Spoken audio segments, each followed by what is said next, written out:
한돈 90조 원. 최근 20년 중동 역사상 최대 규모의 안보에너지 통합 프로젝트. 미국, 프랑스, 중국, 일본, 그리고 EU까지 전 세계 패권국들이 10년 동안 사활을 걸고 매달린 전쟁이었습니다.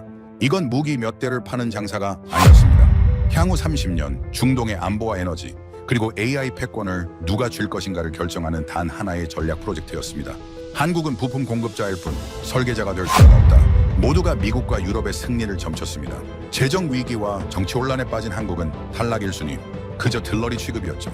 하지만 한국이 내민 단 한 장의 문서가 강대국의 10년을 무너뜨렸습니다. 세계 방산의 심장부를 관통한 한국에 대해 역전극, 그 전율의 내막을 지금 공개합니다. 안녕하세요. 저는 알렉산더 하디입니다. 런던에서 태어나 지난 20년간 글로벌 전략 자문사의 중동 총괄로 일해왔죠. 제 손을 거쳐간 프로젝트만 해도 수백억 달러 규모였고 그중 상당수는 한 나라의 운명을 바꿔놓을 만한 것들이었습니다. 석유 파이프라인 설계부터 국가 간 전력망 통합까지 저는 거대 자본이 움직이는 현장의 최전선에 서 있었어요. 그래서 저는 확신했습니다. 강국은 질서를 설계하고 중견국은 납품한다는 사실을요. 이건 제 경험이 증명한 법칙이었고 그 법칙을 의심해 본 적은 단 한 번도 없었죠. 2025년 2월 어느 오후 두바이의 한 컨퍼런스룸에서 저는 생애 최대 규모의 브리핑 자료를 펼쳐들었습니다. 640억 달러 중동 국부펀드가 향후 30년간 투입할 통합 안보 및 전력 프로젝트였어요. 이 숫자가 얼마나 거대한지 설명하자면 한 나라의 1년 국방 예산을 훌쩍 넘는 규모였습니다. 단순한 무기 구매가 아니었죠. 이 계약은 중동의 안보 체계를 처음부터 다시 설계하고 인공지능 데이터 센터를 24시간 가동할 수 있는 안정적 전력망을 구축하며 원자력 발전소의 건설부터 폐기까지 모든 과정을 책임지는 거대한 판이었습니다. 더 중요한 건 이 계약이 단순히 돈의 문제가 아니라는 점이었어요. 이 프로젝트를 따내는 나라는 앞으로 30년간 중동 지역의 안보 파트너가 되는 겁니다. 방공 시스템을 납품한다는 건 그 나라의 하늘을 책임진다는 의미였고 원전을 건설한다는 건 에너지 안보의 핵심을 쥔다는 뜻이었죠. 여기에 인공지능 시대를 대비한 전력 인프라까지 포함되면 이건 사실상 중동의 미래 30년을 함께 설계하는 파트너십이었습니다. 저는 창밖으로 보이는 사막 너머 신도시 건설 현장을 바라보며 생각했어요. 이건 계약이 아니라 향후 30년 질서를 사는 거래라고요. 브리핑룸 안은 긴장감으로 가득했습니다. 각국 대표단이 자리를 채웠고 저는 그들의 얼굴을 하나하나 훑어봤어요. 미국 팀은 여유로운 표정으로 앉아 있었고 그들에게는 그럴 만한 이유가 있었죠.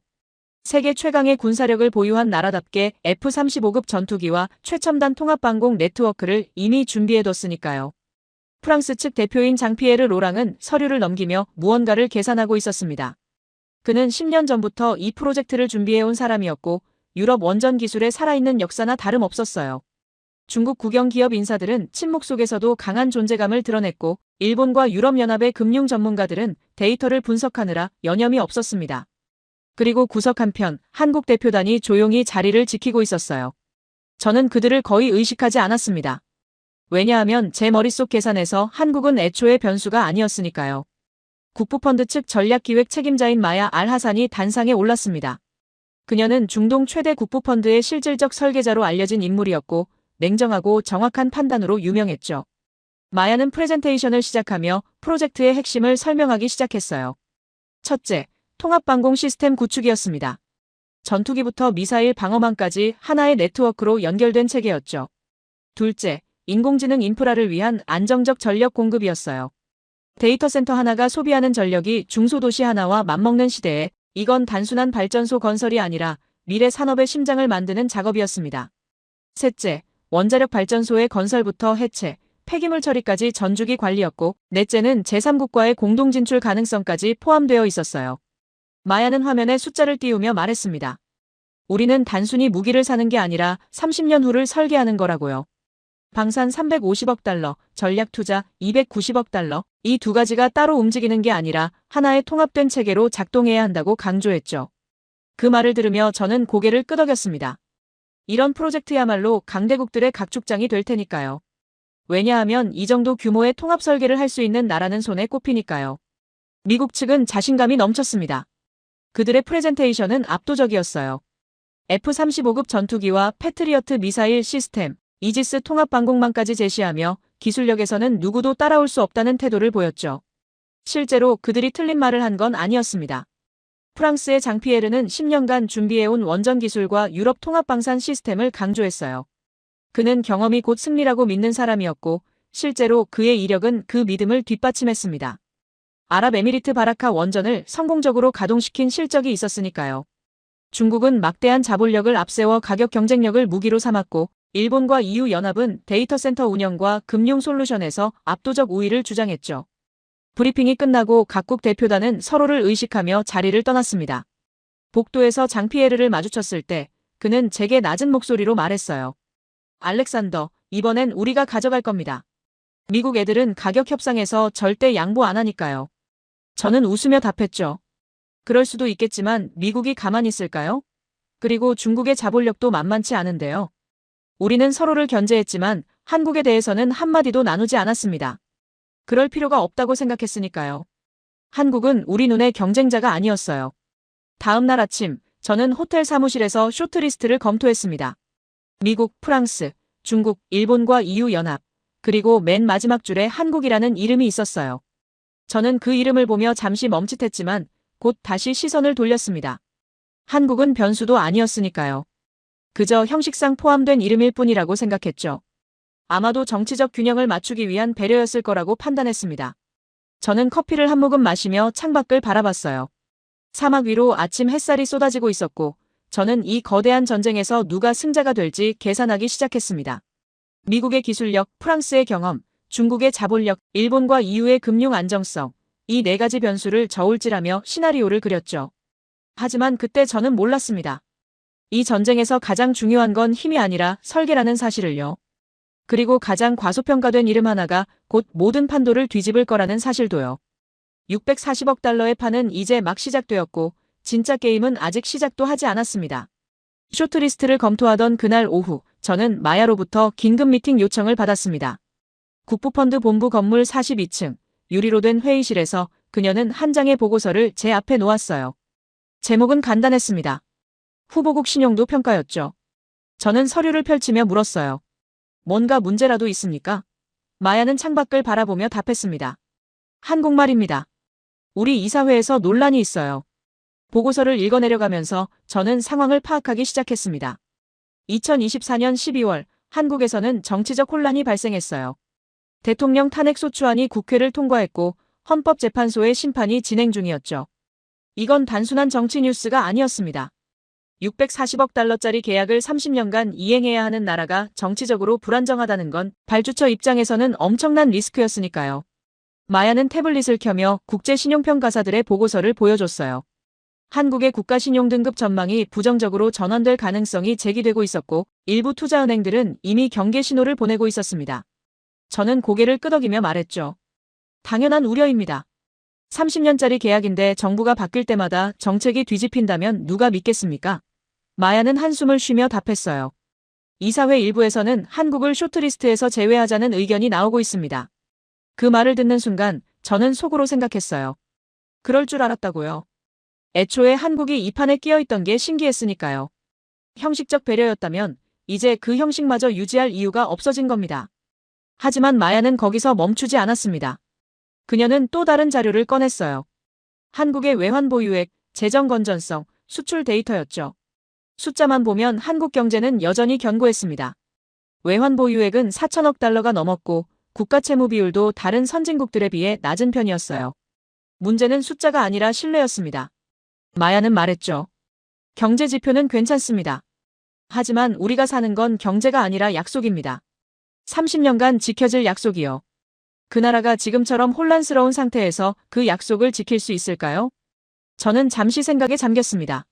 사실 저도 같은 의문을 품고 있었으니까요. 한국은 기술력도 있고 경제 규모도 작지 않았어요. 하지만 이번 계약은 기술이나 돈의 문제만이 아니었습니다. 이건 신뢰의 문제였죠. 방공 시스템을 맡긴다는 건 그 나라의 안보를 의존한다는 의미였고 원전을 맡긴다는 건 에너지 안보의 심장을 내주는 거였어요. 만약 계약 이행 도중에 한국 정부가 또 바뀌고 정책이 뒤집히고 예산이 삭감되거나 우선순위가 바뀐다면요. 중동 입장에서는 재앙이나 다름없었습니다. 그날 저녁 저는 호텔바에서 장피에르를 우연히 마주쳤습니다.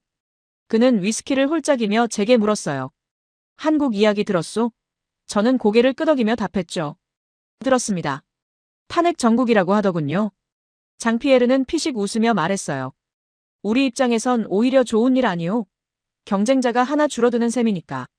저는 잔을 들며 대답했습니다. 경쟁자라고 생각하셨습니까? 저는 애초에 그들을 경쟁 상대로 본 적이 없는데요. 우리는 웃었지만 그 웃음 속에는 묘한 긴장감이 섞여 있었어요.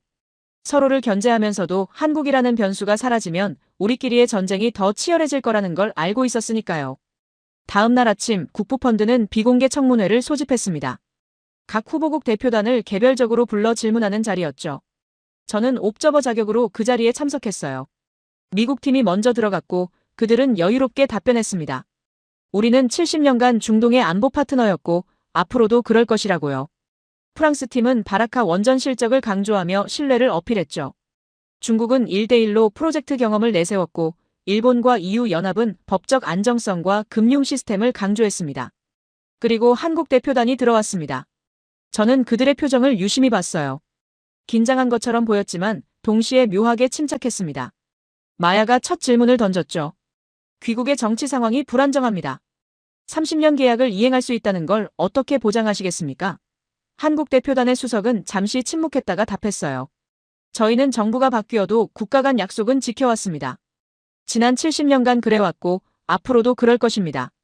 그 말을 들으며 저는 속으로 생각했습니다. 그건 모든 나라가 할 수 있는 말 아닌가? 하지만 한국 대표는 이어서 말했어요. 저희는 약속을 지키는 것보다 더 중요한 걸 압니다. 그건 파트너의 성공입니다. 이 계약이 성공해야 저희도 성공하니까요. 저희는 납품업자가 아니라 파트너가 되고 싶습니다. 그 말에 회의실이 잠시 조용해졌어요. 저는 그 순간을 또렷이 기억합니다. 왜냐하면 그때 저는 처음으로 한국 대표단의 눈빛을 제대로 봤거든요. 그 안에는 절박함이 있었지만 동시에 확신도 있었습니다. 청문회가 끝난 후 마야는 저에게 물었어요. 어떻게 생각하십니까? 저는 솔직하게 답했죠. 말은 그럴듯하지만 리스크가 너무 큽니다. 정치 불안정은 숫자로 증명할 수 없는 변수니까요. 마야는 고개를 끄덕이며 말했습니다. 이사회도 같은 생각입니다. 하지만 한국을 완전히 배제하기엔 뭔가 아쉬운 부분이 있어요. 저는 물었습니다. 뭐가 아쉽습니까? 마야는 창밖을 보며 답했어요. 그들이 유일하게 통합 제한 가능성을 언급했거든요. 다른 나라들은 각자 잘하는 분야만 얘기했는데 한국만 방산과 원전과 AI 전력을 하나로 묶어서 얘기하더군요. 저는 그 말을 듣고 잠시 생각했습니다. 통합 제한이요? 그건 말은 쉽지만 실제로 실행하기는 거의 불가능한 겁니다. 왜냐하면 방산 기업, 원전 기업, 전력 기업, 금융기관이 모두 따로 놀거든요. 이걸 하나로 묶으려면 정부 차원의 강력한 조율이 필요한데 지금처럼 정치가 혼란한 상황에서 가능할까요? 저는 마야에게 말했습니다. 흥미롭긴 하지만 실현 가능성은 낮다고 봅니다. 특히 지금 한국 상황에서는요. 그날 밤 저는 호텔방에서 다시 한번 쇼트리스트를 봤습니다. 미국, 프랑스, 중국, 일본과 EU-연합, 그리고 한국. 5개의 이름 중에서 한국은 가장 위태로워 보였어요. 벼랑 끝에 서 있는 것처럼요. 저는 펜을 들어 한국 이름에 물음표를 그렸습니다. 그리고 생각했죠. 아마도 다음 주쯤이면 이 이름은 지워질 거라고요. 하지만 제가 몰랐던 건 벼랑 끝에 선자가 때로는 가장 담대한 도약을 한다는 사실이었습니다. 한국이 벼랑 끝에 몰린 그 주간, 정작 치열한 전쟁은 다른 곳에서 벌어지고 있었습니다. 저는 각국 대표단의 움직임을 관찰하며 하나의 패턴을 발견했어요. 모두가 서로를 경계하고 있었지만 정작 한국은 아무도 신경 쓰지 않는다는 사실이었죠.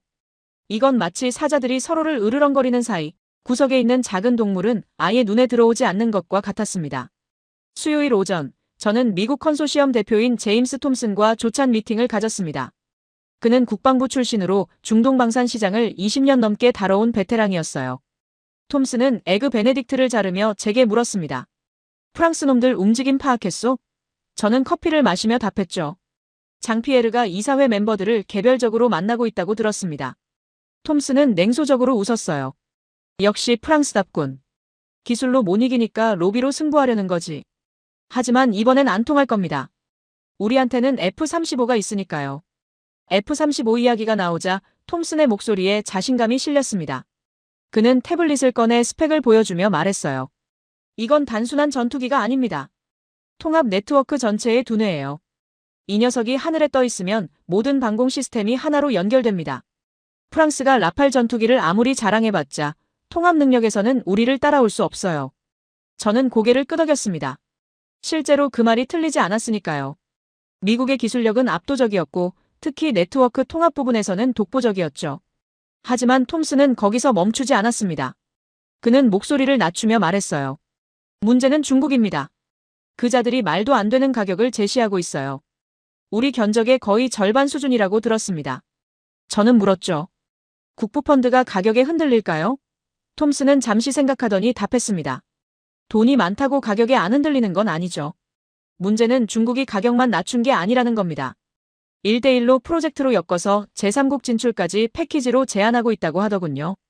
그 말을 듣는 순간 저는 이 전쟁이 생각보다 복잡하다는 걸 깨달았습니다. 그날 오후 저는 장피에르의 사무실을 방문했습니다. 그는 프랑스 컨소시엄 본부를 두바이 중심가의 고급 빌딩에 차려놓고 있었어요. 사무실 벽면에는 바라카 원전의 대형 사진이 걸려 있었고 장피에르는 그 앞에서 자랑스럽게 말했습니다. 저 원전을 보십시오. 우리가 설계하고 건설하고 지금도 운영 중입니다. 아랍에미리트 전력의 25%를 저 원전이 책임지고 있어요. 이게 바로 신뢰입니다. 미국이 F-35로 하늘을 지배할 수는 있겠지만 땅 위의 전력은 우리가 책임져 왔습니다. 저는 그의 자신감을 이해할 수 있었습니다. 실제로 프랑스는 원전 분야에서 수십 년의 경험을 가지고 있었고 중동에서 이미 실적을 쌓았으니까요. 하지만 장피에르는 곧 표정을 굳히며 말했어요. 문제는 중국입니다. 저자들이 미친 가격으로 원전까지 제안하고 있어요. 품질은 우리만 못하지만 가격이 절반이면 이사회가 흔들릴 수밖에 없죠. 저는 물었습니다. 그래서 대응책은요? 장피에르는 창밖을 바라보며 답했어요. 우리는 경험을 강조할 겁니다. 원전은 짓는 것보다 30년, 40년 운영하는 게 더 중요하니까요. 싸게 지어놓고 문제 생기면 누가 책임집니까? 그 순간 저는 흥미로운 사실을 깨달았습니다. 미국은 프랑스를 경계하고 프랑스는 중국을 경계하고 있었어요. 그렇다면 중국은 누구를 경계하고 있을까요? 저는 며칠 후 그 답을 알게 되었습니다. 중국 국영기업의 중동 책임자인 왕 부사장과 비공식 미팅을 가졌을 때였죠. 왕은 유창한 영어로 말했습니다. 우리의 강점은 명확합니다. 가격과 속도 그리고 자본력이죠. 640억 달러가 크다고요? 우리는 그 2배를 중동에 투자할 준비가 되어 있습니다. 왕의 말투에는 거침이 없었습니다. 그는 중국의 1대1로 프로젝트 지도를 펼쳐 보이며 설명했어요. 우리는 이미 중동, 아프리카, 중앙아시아를 연결하는 네트워크를 구축하고 있습니다. 이번 계약은 그 네트워크의 핵심 허브가 될 겁니다. 미국이 기술을 자랑하고 프랑스가 경험을 자랑한다면 우리는 미래 전체를 제시합니다. 저는 물었죠. 그렇다면 당신들이 경계하는 건 뭡니까? 왕은 잠시 침묵하다가 답했습니다. 일본과 유럽의 금융연합입니다. 그들이 자금 조달 부분에서 우리를 견제하고 있어요. 바로 그 지점이었습니다. 일본과 EU 연합은 방산이나 원전에서는 앞선 세 나라를 따라잡기 어려웠지만 금융 안정성에서는 압도적 우위를 가지고 있었어요. 저는 일본 측 대표인 다나카와 만났을 때 그 전략을 확실히 알 수 있었습니다. 다나카는 정중하지만 단호한 목소리로 말했어요. 640억 달러는 시작일 뿐입니다. 30년간 운영하려면 그 2배, 3배의 자금이 필요하죠. 문제는 누가 그 자금을 안정적으로 조달하느냐입니다. 중국은 자본은 많지만 정치적 리스크가 있고 미국은 금리가 불안정합니다. 우리는 일본 정책금융공사와 유럽투자은행을 통해 30년 고정금리를 보장할 수 있습니다. 다나카의 설명을 들으며 저는 감탄했습니다. 이들은 무기나 원전이 아니라 돈의 흐름 자체를 무기로 삼고 있었던 거예요. 그리고 그 논리는 설득력이 있었습니다. 아무리 좋은 무기를 사도 아무리 좋은 원전을 지어도 30년간 돈이 막히면 모든 게 무너지니까요. 다나카는 덧붙였습니다. 우리가 우려하는 건 정치적 불안정입니다. 특히 한국 같은 경우는요. 정치가 혼란하면 예산이 흔들리고 예산이 흔들리면 프로젝트 전체가 위험해집니다.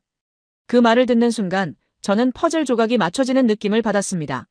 미국, 프랑스, 중국, 일본과 EU 연합, 이 네 진영은 서로를 치열하게 견제하고 있었어요. 미국은 기술력으로, 프랑스는 경험으로, 중국은 자본력으로, 일본과 EU 연합은 금융 안정성으로 싸우고 있었죠. 하지만 놀라운 건 이 치열한 전쟁 속에서 한국 이야기는 단 한 번도 진지하게 나오지 않았다는 사실입니다. 다나카가 잠깐 언급한 것도 경계 대상이 아니라 그냥 예시로 든 것에 불과했어요. 그날 저녁 저는 호텔 라운지에서 혼자 앉아 노트를 정리했습니다. 각국의 전략, 강점, 약점, 그리고 서로를 견제하는 지점들을 도표로 그렸죠. 그런데 그 도표 어디에도 한국은 없었습니다. 저는 펜을 놓으며 혼잣말을 했어요. 한국은 변수도 아니구나. 그저 형식상 남아있는 이름일 뿐이야. 저는 와인을 한 모금 마시며 창밖을 바라봤습니다. 두바이의 야경이 화려하게 빛나고 있었고 저는 확신했죠. 이 전쟁의 승자는 이 네 나라 중 하나일 거라고요. 하지만 제가 놓친 게 하나 있었습니다. 사자들이 서로를 물어뜯는 동안 아무도 주목하지 않는 구석에서 누군가는 조용히 완전히 다른 게임을 준비하고 있었다는 사실이었습니다. 거인들이 서로를 물어뜯는데 정신이 팔려있던 그 주말, 국부펀드는 폭탄을 하나 던졌습니다. 월요일 아침 모든 후보국에게 동시에 발송된 문서였어요. 제목은 간단했습니다. 최종 제안 요청서였죠. 저는 그 문서를 열어보는 순간 커피를 마시다 말았습니다. 이건 제안 요청이 아니라 사실상 불가능 테스트였으니까요. 마야는 그날 오전 긴급 브리핑을 소집했습니다. 대형 스크린에 4가지 조건이 떴고 그녀는 하나씩 설명하기 시작했어요. 첫 번째, 통합방공 체계입니다. 전투기, 미사일, 레이더, 지휘통제 시스템이 하나의 네트워크로 완벽하게 연결되어야 합니다. 이건 단순히 무기를 사다 놓는 게 아니에요. 모든 체계가 실시간으로 소통하고 위협을 자동으로 식별하며 30년간 업그레이드가 가능해야 한다는 의미였죠. 저는 고개를 끄덕였습니다. 이 정도는 미국이나 프랑스라면 충분히 가능하니까요. 하지만 마야는 멈추지 않았습니다. 두 번째 조건을 설명하기 시작했어요. AI 데이터 센터를 위한 전력 공급입니다. 우리는 향후 10년 내에 중동 최대의 인공지능 허브를 만들 계획입니다. 이를 위해서는 안정적이고 막대한 전력이 필요하죠. 그녀는 숫자를 화면에 띄웠습니다. 최소 5기가와트, 24시간 무중단 공급, 그리고 탄소 배출 제로를 목표로 합니다. 그 말을 듣는 순간 회의실이 술렁이기 시작했어요. 5기가와트면 중소도시 하나를 돌릴 수 있는 전력량이었고 탄소 제로라는 건 재생에너지나 원자력만 가능하다는 뜻이었습니다. 마야는 계속 이어갔습니다. 세 번째, 원자력 발전소의 전주기 관리입니다. 설계부터 건설, 40년간의 운영, 그리고 해체와 폐기물 처리까지 모든 과정을 책임져야 합니다. 이건 단순히 발전소를 짓고 끝나는 게 아니에요. 40년 후 그 발전소를 안전하게 해체하고 방사성 폐기물을 처리하는 것까지 포함됩니다. 저는 속으로 계산했습니다. 원전 해체 비용만 수십억 달러가 들어요. 그리고 폐기물 처리 기술은 전 세계적으로도 검증된 곳이 몇 없었죠. 이 조건은 프랑스가 가장 유리하겠지만 그들도 전주기를 완벽하게 보장하기는 쉽지 않을 겁니다. 그리고 마야는 마지막 조건을 꺼냈습니다. 네 번째, 제3국 공동 진출입니다. 이 프로젝트는 우리나라만을 위한 게 아닙니다. 우리는 이 모델을 중동과 아프리카의 다른 국가들에도 확산시킬 계획이에요. 따라서 선정된 파트너는 우리와 함께 제3국 시장에 공동으로 진출해야 합니다. 그 말을 듣는 순간 저는 이 조건의 의미를 정확히 이해했습니다. 이건 단순한 수출이 아니었어요. 국부펀드가 투자자로 참여하고 선정된 나라가 기술과 경험을 제공하며 함께 새로운 시장을 개척한다는 의미였죠. 즉, 진짜 파트너십을 요구하는 겁니다. 마야는 프레젠테이션을 마치며 말했습니다. 우리는 무기를 사는 게 아닙니다. 체계를 삽니다. 전력을 사는 게 아니라 미래를 삽니다. 그리고 납품업자가 아니라 30년 파트너를 찾고 있습니다. 이 4가지 조건을 모두 충족하는 제안을 2주 안에 제출해 주시기 바랍니다. 회의가 끝나고 복도로 나오자 각국 대표단의 표정이 사뭇 달라져 있었어요. 아까까지의 여유는 온데간데 없이 사라졌죠. 저는 그날 오후 미국 팀의 긴급회의에 참관했습니다. 톰스는 팀원들에게 물었어요. 우리가 이 4가지를 다 할 수 있소? 기술 담당자가 답했습니다. 통합방공은 문제 없습니다. 하지만 원전 전주기는 우리 영역이 아닙니다. 전력 담당자가 덧붙였죠. AI 전력 공급은 가능하지만 원전 건설까지 포함하려면 다른 업체와 컨소시엄을 구성해야 합니다. 톰스는 한숨을 쉬었어요. 그럼 우리는 방산과 일부 전력 분야만 제한하고 나머지는 빼는 겁니까? 그 순간 회의실이 조용해졌습니다. 모두가 알고 있었죠. 4가지 중 일부만 제한하면 탈락이라는 걸요. 다음 날 저는 장피에르를 만났습니다. 그는 평소에 자신감을 잃은 채 말했어요. 알렉산더, 이건 우리를 겨냥한 조건입니다. 원전 전주기는 우리가 가장 잘하죠. 하지만 통합방공은 미국만큼 못합니다. 특히 F-35급 네트워크는 우리한테 없어요. 저는 물었습니다. 그럼 어떻게 할 겁니까? 장피에르는 잠시 고민하더니 답했어요. 유럽 방산 업체들과 손잡고 통합방공을 제안하고 원전은 우리 단독으로 가는 겁니다. 하지만 문제는 제3국 공동 진출이에요. 우리 정부가 국부펀드와 공동 투자하는 걸 승인할지 모르겠습니다. 중국 측의 반응은 달랐습니다. 왕 부사장은 오히려 공격적이었어요. 그는 제게 말했습니다. 이 조건들은 우리한테 유리합니다. 자본력으로는 우리가 최강이고 제3국 진출 경험도 풍부하죠. 1대1로 프로젝트가 바로 이런 모델 아닙니까? 저는 물었습니다. 기술 부분은요? 왕은 자신있게 답했어요. 우리는 필요한 기술을 다 가지고 있습니다. 통합방공도 자체 개발했고 원전도 건설 중이에요. 완벽하지 않아도 가격 경쟁력으로 충분히 이길 수 있습니다. 하지만 저는 왕의 눈빛에서 미세한 불안을 읽었습니다. 중국도 알고 있었어요. 네 가지를 동시에 완벽하게 제공하기는 어렵다는 걸요. 일본과 EU 연합은 가장 난감한 상황이었습니다. 다나카는 솔직하게 말했어요. 우리는 금융 부분에서는 최강입니다. 하지만 방사는 약하고 원전은 정치적으로 민감한 이슈예요. 특히 일본은 후쿠시마 이후로 원전 수출이 거의 불가능한 상황입니다. 저는 물었습니다. 그럼 포기하시겠습니까? 다나카는 고개를 저었어요. 아니요, 우리는 금융 솔루션에 집중할 겁니다. 30년 자금 조달 계획을 완벽하게 만들어서 제출하겠습니다. 누가 이기든 결국 우리 돈이 필요할 테니까요.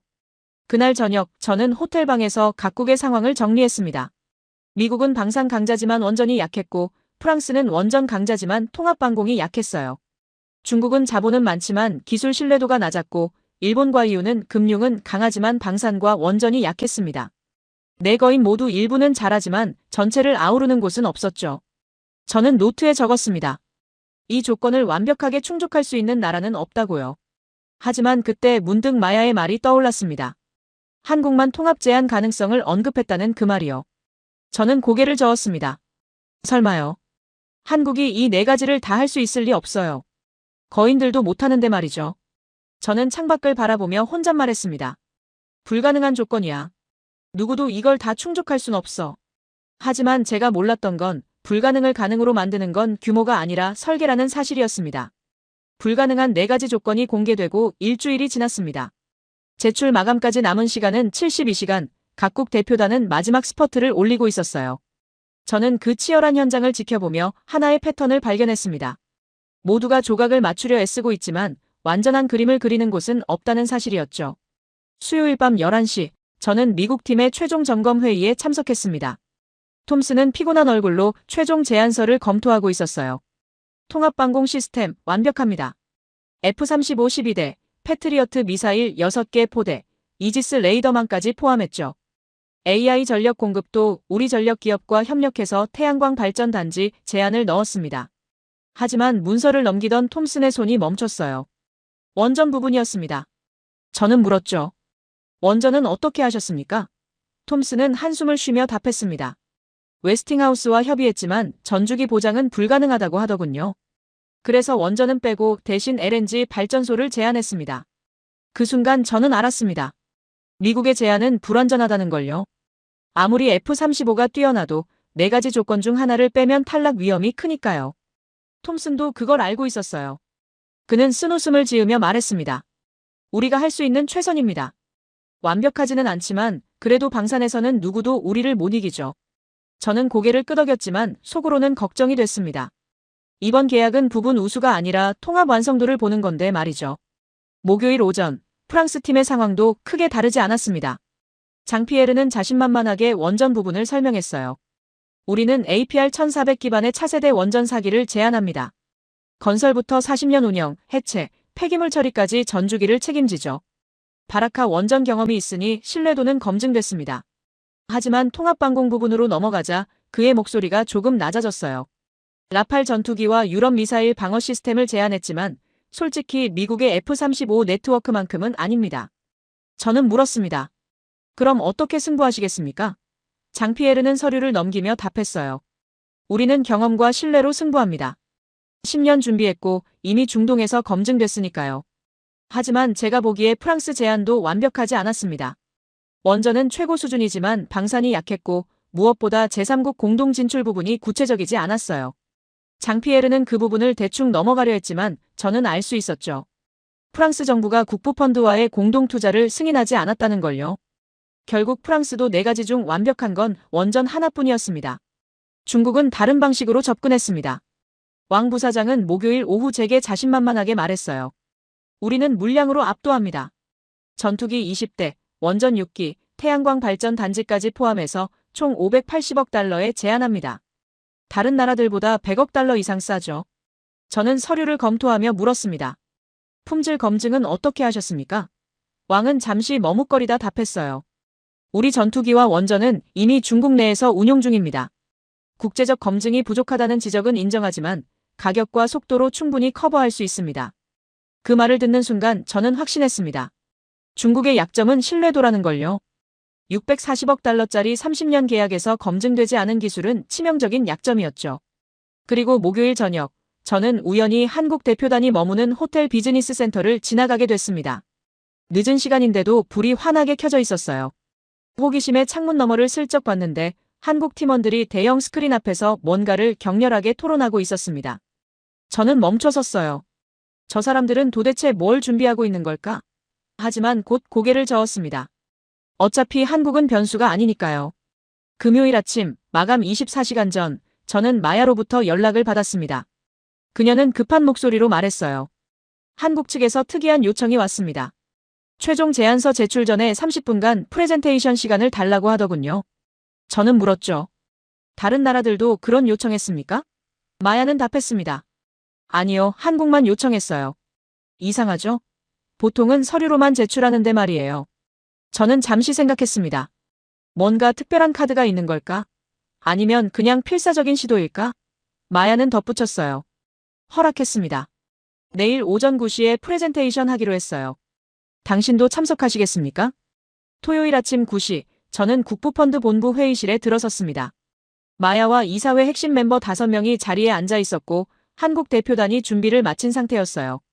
저는 뒷자리에 앉으며 한국팀을 관찰했습니다. 그들은 긴장한 것처럼 보였지만 동시에 묘한 확신이 느껴졌죠. 한국 측 수석이 일어서서 프레젠테이션을 시작했습니다. 그는 첫 슬라이드를 띄우며 말했어요. 우리는 640억 달러를 2개로 나누지 않습니다. 방산 350억, 전략 투자 290억, 이 둘을 완전히 하나로 통합한 단일 체계를 제안합니다. 저는 눈썹을 치켜 올렸습니다. 단일 체계라고요? 그게 무슨 의미죠? 한국 대표는 다음 슬라이드를 넘겼어요. 화면에는 복잡한 다이어그램이 나타났습니다. 통합방공 시스템이 원자력 발전소와 연결되고 발전소가 AI 데이터 센터에 전력을 공급하며 그 모든 게 하나의 네트워크로 작동하는 구조였죠. 한국 대표는 설명을 이어갔습니다. 우리가 제안하는 KF-21 전투기와 천공 미사일 시스템은 자체 개발 통합 네트워크로 연결됩니다. 이 방공망을 운영하는 전력은 우리가 건설할 APR-1400 원전 4기에서 공급하죠. 동시에 이 원전은 AI 데이터 센터에 24시간 무중단 전력을 제공합니다. 그리고 가장 중요한 건 이 모든 시스템을 우리가 단독으로 제공하는 게 아니라는 겁니다. 저는 앞으로 몸을 기울였어요. 단독이 아니라고요? 한국 대표는 마지막 슬라이드를 띄웠습니다. 우리는 당신들을 고객으로 보지 않습니다. 파트너로 봅니다. 한국 정부와 기업들이 방산 350억 달러를 공급하고 귀국 국부펀드가 290억 달러를 전략 투자합니다. 그 투자금으로 원전과 AI 인프라를 함께 건설하고 수익도 함께 나눕니다. 그리고 이 모델을 제3국에 공동으로 수출하죠. 회의실이 조용해졌습니다. 마야가 물었어요. 그럼 당신들은 납품업자가 아니라 투자 파트너가 되겠다는 겁니까? 한국 대표는 고개를 끄덕였습니다. 그렇습니다. 우리는 30년 파트너가 되고 싶습니다. 저는 그 순간 등골이 서늘해지는 걸 느꼈습니다. 이건 단순한 제안이 아니었어요. 완전히 다른 게임이었죠. 다른 나라들은 4가지 조각을 따로따로 맞추려 했지만 한국은 처음부터 하나의 그림으로 그린 겁니다. 그리고 가장 충격적인 건 이 제안이 실제로 4가지 조건을 모두 충족한다는 사실이었습니다. 72시간이 지나고 마감 시간이 됐습니다. 저는 호텔방에서 창밖을 바라보며 생각했어요. 게임이 바뀌었구나. 이제 진짜 전쟁이 시작되는 거야. 한국의 프레젠테이션이 끝난 그날 오후, 저는 제 사무실로 돌아와 보고서를 수정하기 시작했습니다. 솔직히 말하면 저는 혼란스러웠어요.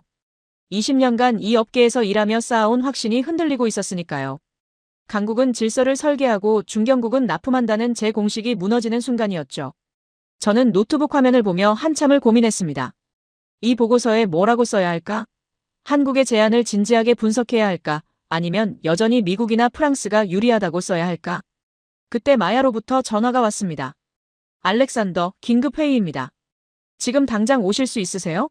저는 서류를 챙겨 들고 국부펀드 본부로 향했어요. 회의실에 들어서자 이미 핵심 이사진이 모여 있었고 분위기는 심상치 않았습니다. 마야가 스크린에 비교표를 띄웠어요. 5개 제안서의 핵심 내용이 한눈에 정리되어 있었죠. 마야는 하나씩 짚어가며 설명했습니다. 미국 제안, 통합방공은 완벽합니다. F-35 네트워크는 세계 최고 수준이죠. 하지만 원전이 빠졌어요. LNG 발전소로 대체했지만 이건 우리가 요구한 조건이 아닙니다. 이사 한 명이 물었습니다. 그럼 탈락입니까? 마야는 잠시 머뭇거리다 답했어요. 기술력은 최고지만 조건 충족도는 75%입니다.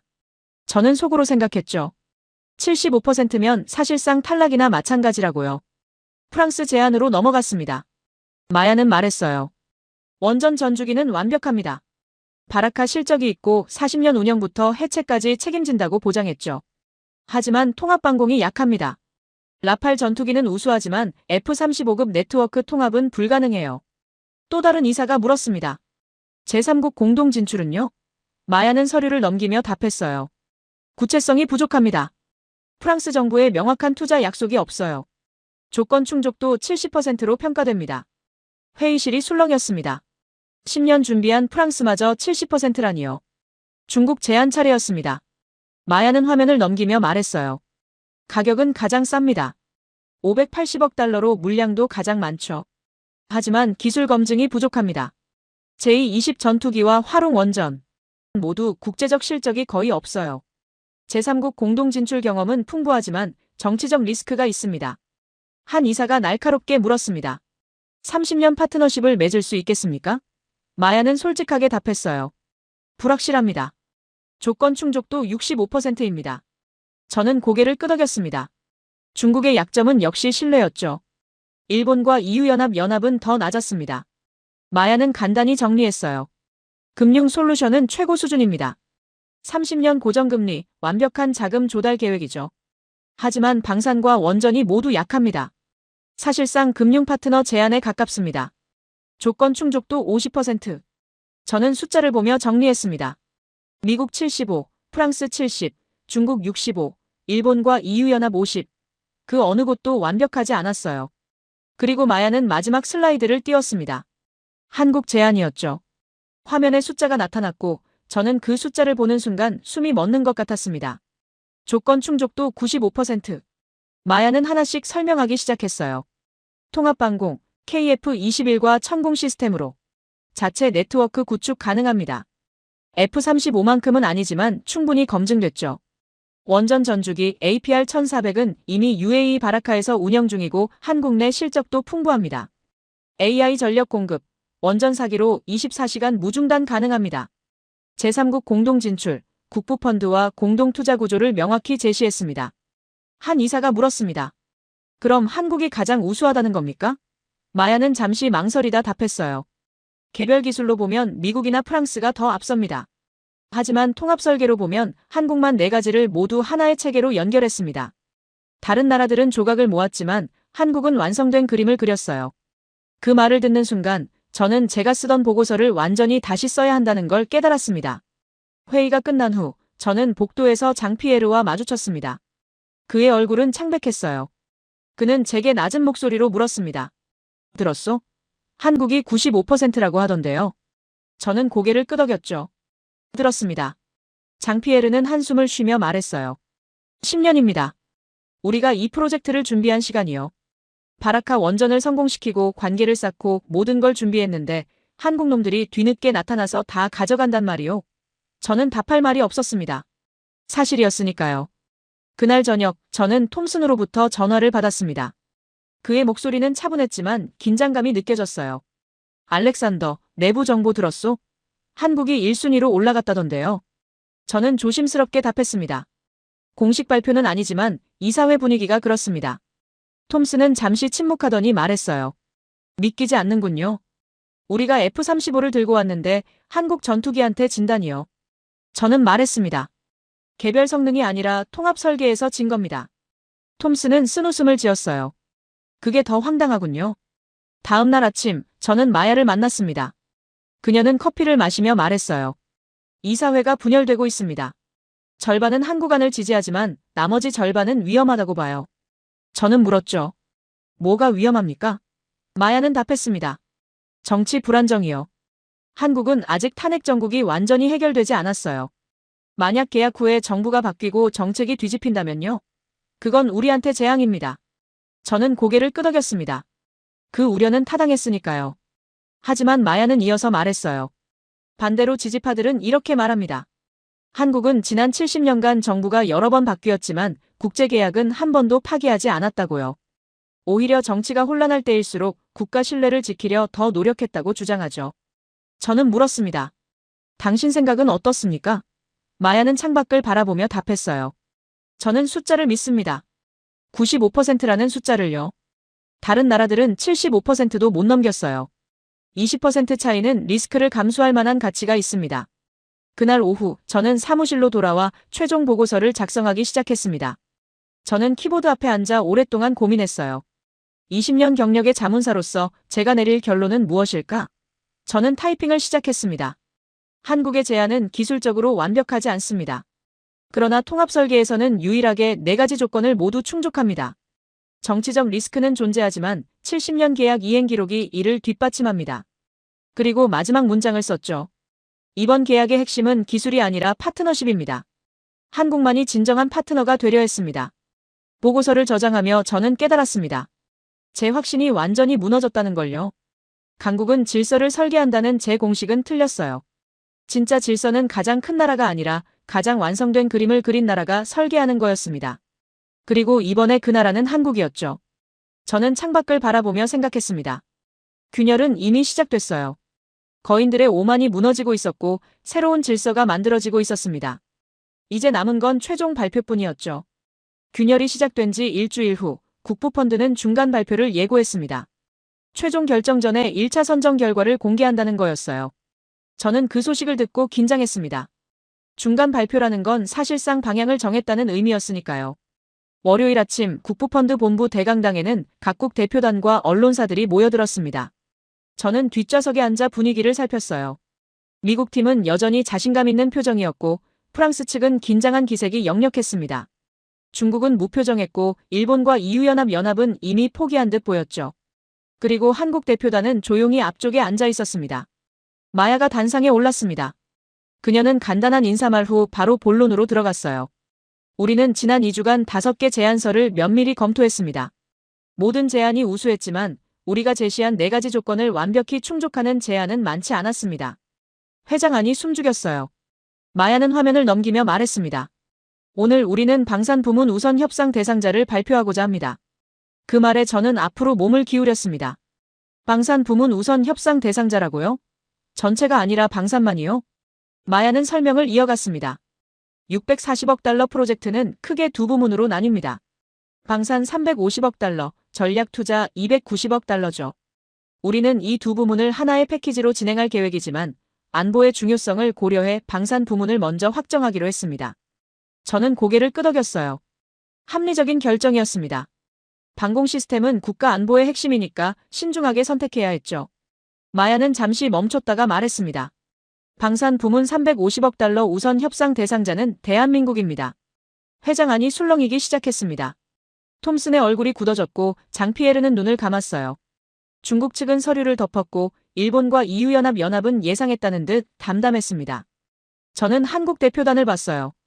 그들은 기뻐하기보다는 더 긴장한 표정이었습니다. 당연했죠. 이제 진짜 책임이 시작되는 거니까요. 마야는 발표를 계속했습니다. 한국의 제안은 KF-21 전투기, 천공 방공 미사일, 그리고 통합 지휘 통제 시스템을 하나의 네트워크로 연결하는 완성도 높은 설계였습니다. 특히 자체 개발 기술을 바탕으로 30년간 지속 가능한 업그레이드 계획을 제시한 점이 높이 평가됐습니다. 하지만 마야는 거기서 멈추지 않았습니다. 그녀는 다음 슬라이드를 띄우며 말했어요. 그러나 우리가 한국을 선택한 가장 큰 이유는 따로 있습니다. 신뢰입니다. 회장이 조용해졌어요. 마야는 설명했습니다. 안보계약에서 가장 중요한 건 기술력이 아닙니다. 30년간 함께할 수 있느냐는 신뢰죠. 한국은 지난 70년간 국제계약을 한 번도 파기한 적이 없습니다. 정부가 바뀌어도 경제 위기가 와도 약속은 지켜왔습니다. 그 말을 들으며 저는 뭔가 뭉클한 감정을 느꼈습니다. 마야는 이어서 구체적인 사례를 들었어요. 한국은 UAE 바라카 원전을 건설할 때도 중동 건설붐이 꺼진 후에도 약속을 지켰습니다. 오히려 적자를 감수하며 완성했죠. 이번에도 그럴 거라고 우리는 믿습니다. 특히 현재 정치적으로 어려운 시기이기 때문에 오히려 국가 신뢰를 지키려는 의지가 더 강할 거라고 판단했습니다. 저는 고개를 끄덕였습니다. 마야의 논리는 설득력이 있었어요. 위기 속에서 신뢰를 증명하는 게 더 가치 있으니까요. 발표가 끝난 후 기자들이 질문을 쏟아냈습니다. 한 기자가 물었어요. 미국의 F-35가 기술적으로 더 우수한 것 아닙니까? 마야는 침착하게 답했습니다. F-35는 분명 뛰어난 전투기입니다.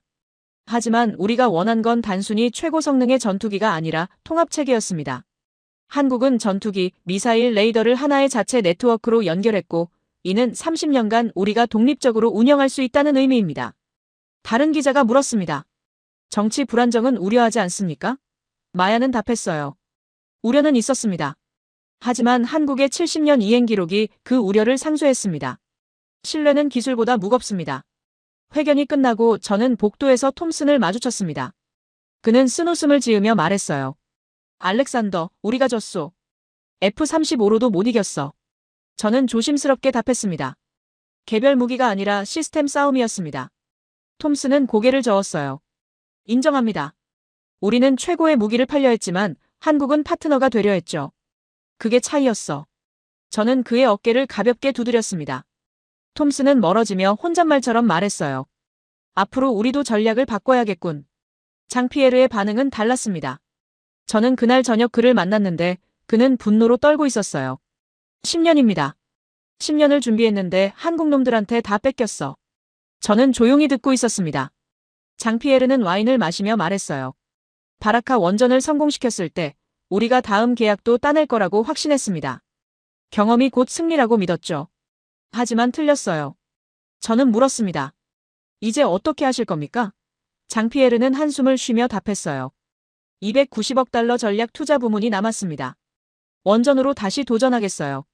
하지만 솔직히 말하면 희망은 별로 없어 보입니다. 다음 날, 저는 마야와 조찬 미팅을 가졌습니다. 저는 그녀에게 물었어요. 정말 확신합니까? 한국이 350억 달러 계약을 완벽하게 이행할 거라고요? 마야는 커피를 마시며 답했습니다. 100% 확신할 순 없죠. 하지만 우리가 선택할 수 있는 최선이었습니다. 미국은 원전을 포기했고 프랑스는 방공이 약했어요. 중국은 신뢰할 수 없었고 일본과 EU에 남는 방산 자체가 없었죠.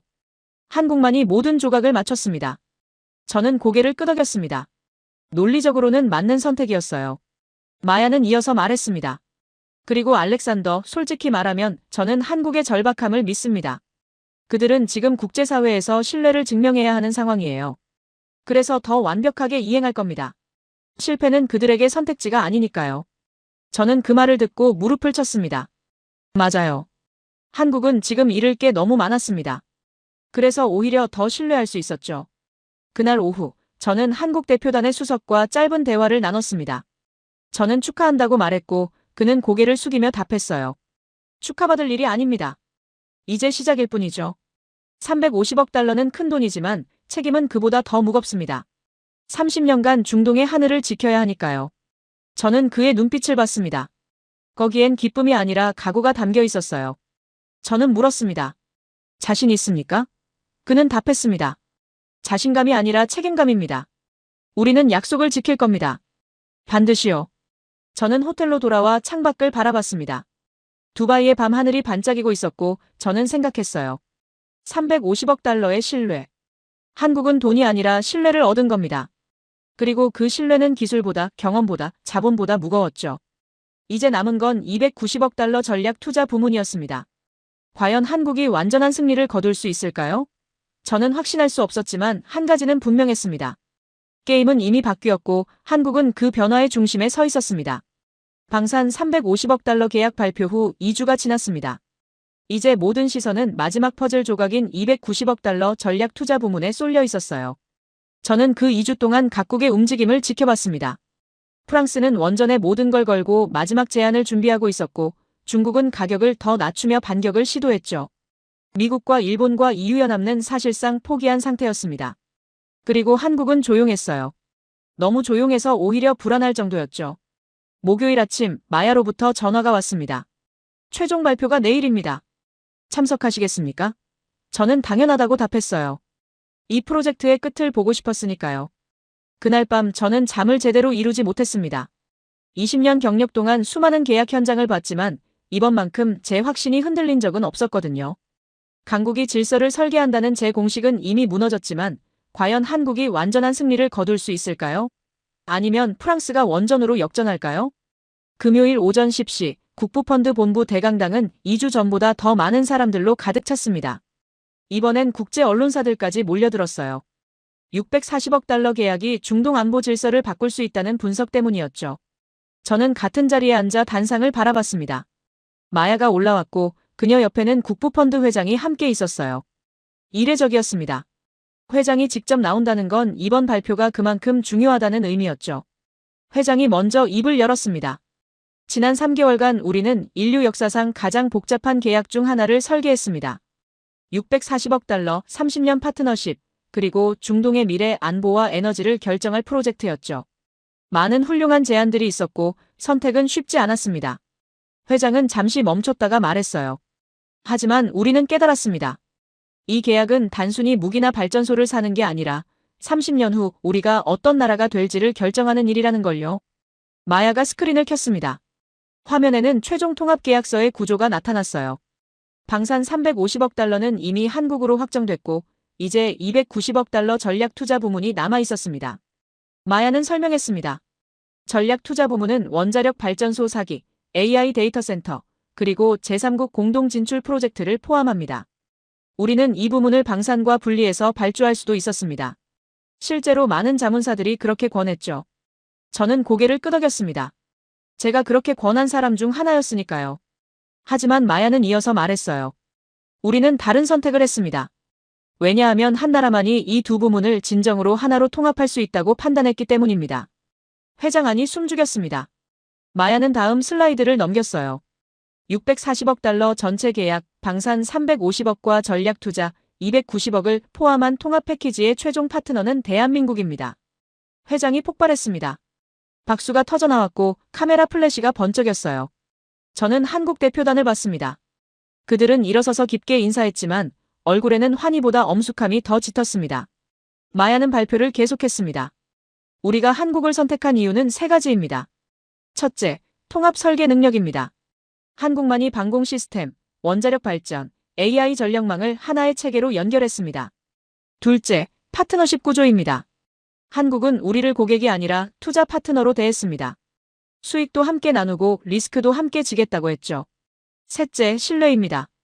70년 계약 이행 기록, 그리고 어려운 시기일수록 약속을 더 철저히 지키는 문화가 우리 선택의 결정적 이유였습니다. 회장이 다시 마이크를 잡았습니다. 많은 분들이 궁금해하실 겁니다.